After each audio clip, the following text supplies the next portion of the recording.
Hey, I have tried to do this video like 7 times because I just can't get my freaking words together. Um, I think I am gonna stick with the intermittent fasting because it's kind of just the style I eat anyway. It keeps me from snacking at night, so having that structure is good. But I think I'm going to lay off the keto because it's still restricting. It is still making a food group the enemy, and that's not what I want to do. No, my body does not do well on high carb. Like a lot of vegans do high carb, low fat. I don't think I could do that. I don't think my body would be okay with that. Just like I don't think it's okay with super high fat and almost no carbs. I don't think that's okay either. I think you have to have a balance. I'm not a processed food lover. I don't crave it anymore. Like, I have to be like emotional eating to want processed food. Like, and I'm doing pretty good with that right now. Like, that's what I'm the most worried about in the first place, is the emotional eating and the snacking at night when I'm bored. Like, those are the things that I worry about the most. So, those things I'm doing really well. And if I happen to catch myself doing too many processed things, I'll do a little keto fix because that seems like a good fit. That seems like a good tool to have to reset should I need it. But it's not exactly my cup of tea. So, like, it works. If it works for you and you like the foods you're eating, it'll work for you. I have no doubt. But for me, I just don't like the taste of fatty things. I just don't. I don't like it. I don't like it. It doesn't work out for me. I don't love it. Like, no. I only want things that are fatty sometimes. So, like, if my body tells me I need it, I'll have it. But the last time I lost a lot of weight, I did pretty much low fat and low carb. Now, I'm not going to buy low fat things or buy low carb labeled things, like things that are labeled low fat or low carb, where they've taken things out and added other things in. That I will not be doing. Things that are naturally low fat and low carb, that's where it's at. So I think as long as I eat a lot of natural whole foods and keep the processed stuff out and keep my salt levels in check, I think I'll be okay. Because before the keto, I was still losing. It was just slowly. And I think that's okay. It's gonna come off slowly anyway, no matter what I do. Like, if you take out a food group, you're going to lose a lot more weight initially. Like, initially with the keto, it was like magic pill. But then it slowed down a lot. And that's okay. That doesn't bother me. But it can get a little frustrating. Like, my obsessive mind is like, no. But then, like, my logical mind's like, it's fine. It's still a loss. We'll take it. You know? I argue with myself a lot. As I'm sure we all do. But I just don't want to make any food group the enemy. And I don't think carbs are the enemy. I think processed carbs are the enemy. I think all the crap we eat is the enemy. I think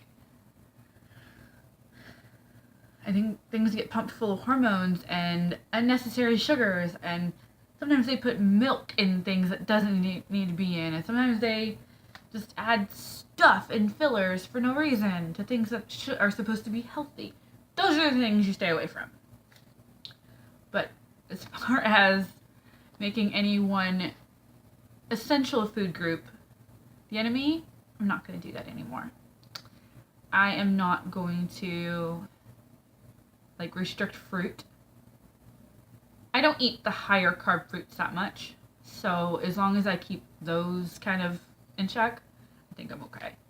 And I don't binge on fruit anyway. Like, I have it as a part of a meal, like, on the side with other vegetables that are filling and whatever the main thing is. So fruit is like a little treat on part of the meal. So I like that, and I've actually been losing more lately by just doing that. So I think that might be the right thing for me. I don't want to restrict anything, because restricting anything is kind of asking to trigger a binge, and I don't want to do that. As long as I'm not restricting anything that's good for me. I don't want to restrict anything that's good for me. That way, if my body's asking for it, I'm not like, oh, let me give you this fake fat bomb alternative. A keto fat bomb is supposed to be an alternative to sweet stuff, but I would rather just have some cherries or a plum or something. Like, I don't want things you put together to make it kind of sweet, but it's a fat bomb. I'd rather just have a piece of fruit. Like I've cut out bananas because they are mostly just sugar. Like, if it's not got enough health benefit for the sugar it puts into your body, I'm not gonna do it. But if it's got a lot of good stuff in it, why would I cut it out completely? So if it comes from the earth and you feel good when you've eaten it, eat it. That's what it's gonna be. If it comes from nature and it makes your body feel good, do it. Now, some people feel really great on keto. I don't. All the energy they told me I'm supposed to have, and it'll come, and blah, blah, blah. It's not coming. So, I get more energy, especially in the summer. It's such a hot summer in Arkansas, no matter, it's always a hot summer in Arkansas. So, for me, what keeps me energized is fresh fruits and vegetables in the summer. Because it's light. I don't like heavy things in the summer. In fact, it feels heavy and it feels gross, and I get tired, and I don't get that way on fruits and vegetables. So I may not go completely back vegan, because again, there's not enough protein sources I like that are vegan that I like. Now, there's protein in a lot of fruits and vegetables. So, yeah. But the things I particularly like, yeah, there's a lot of them I don't particularly love myself. My taste buds don't like them. So, I just stick with fresh fruits and vegetables and lean proteins that I do like. I'm not going to make myself try to eat things because the keto people on YouTube say so. I've tried. I will never try to make myself like apple cider vinegar, though. That's just not going to happen. I take the pills, and those taste bad enough. I don't need to drink it. I know how bad it's going to taste. To me, there's nothing that sounds worse than pickled apples. Like, ew. So that's just not going to happen. That's not going to happen. So, I also wanted to say something, because there's some girls newer in our group who are coming out of eating disorders treatments. I do encourage you to also find groups that are for that. I would say come talk to me, but I have an issue with disordered eating too. Feel free to talk to me on the group, but if you're fresh out of treatment, you're going to be a trigger for me. So I'm saying that kindly, and I know you understand. So I've been fighting with my own lately to not restrict way too much. That's why I'm giving up keto, because it's triggering restrictions that I don't need to do. So because it's making, to me, even though it's not actually saying carbs are the enemy, to me, that's what my brain is like. Yep, that's right, carbs are the enemy. So I gotta work on my self-talk. Like, the things you say to yourself in your head, those are the things that need the most work when you're losing weight, I think. So, yeah. I'm trying to think what else I was gonna say. Yeah, the girls who have come in with eating disorders or disordered eating. They're connected, but they're not the same. You're welcome here. I'm not the moderator, but I am a member that sees that body image troubles are not exclusive to big girls. I know because I've not always been a big girl, and I know plenty of people who have body image issues who are every size. So I do notice that I have personally just as much in common with someone who's severely underweight as I do with someone who's overweight. I do. As far as mental issues. So that's, yeah. So welcome. Again, please talk to me on the group. I do want to be your friend, but it's just like, ooh, should I? It's kind of like a self-protection thing. Like, let me see how this goes. If I don't get triggered by you won't trigger me. I will get triggered by you. That makes any sense? Because it's definitely not your fault. But it's me going, let me ease into this, make sure we don't trigger each other. That's also a thing. Let's not trigger each other if I'm also struggling, you know? But still talk to me all you like.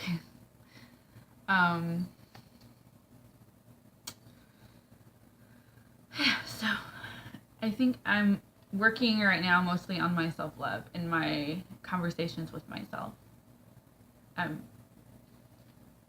Having nothing to do today on my walk, I had a chance to run through some of those. I do still have an unhealthy relationship with food, and it's going to take time not to. But I am too old for this shit, guys. I know there are people older than myself in the group, but so are you. And I feel that, like, deeply, like, we're all too old for this shit. Like, I just want to stop struggling with myself. I think struggling with how I feel about myself is much bigger than struggling with my weight. And though they are connected, the weight doesn't fix how you feel about yourself. How you feel about will fix the weight. So you gotta work on the inside too, guys, because at one point I did just work on the outside and I gained it back because I didn't do the work on the inside. I still felt really overweight, even though I was a size 6. I still let the way people treat me hurt my feelings. Men were still awful.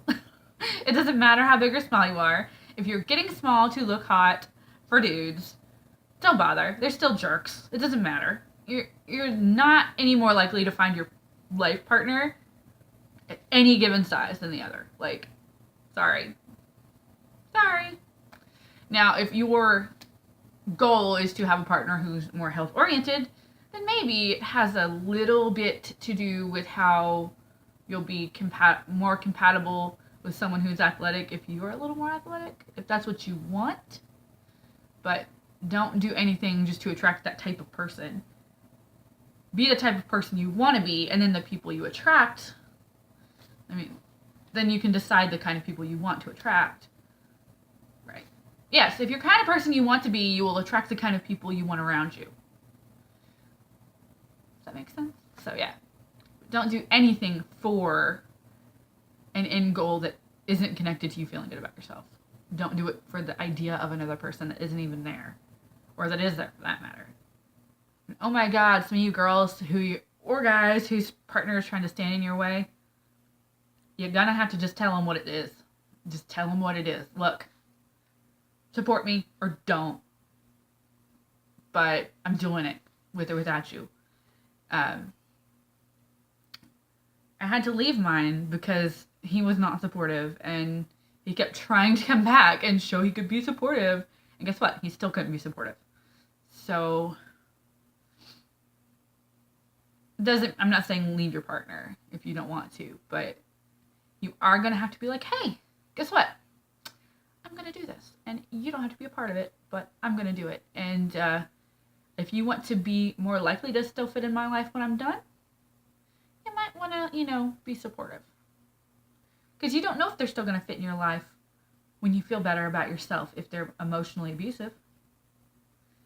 And It's one thing to not do it with you. It's another thing to hold you back from doing it blatantly, right? So try a kind way of calling them out on their sabotage.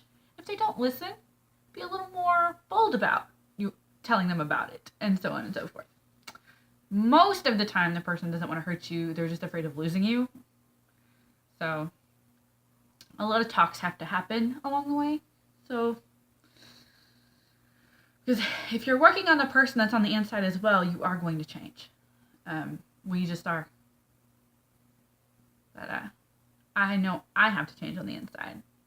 And I'm single. I'm not changing for anybody. The changing I want to do is all about me. Because I got to change my relationship with myself.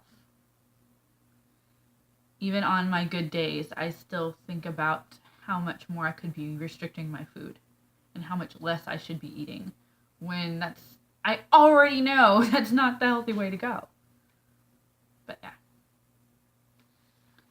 So that's all I got to say for now. Bye-bye.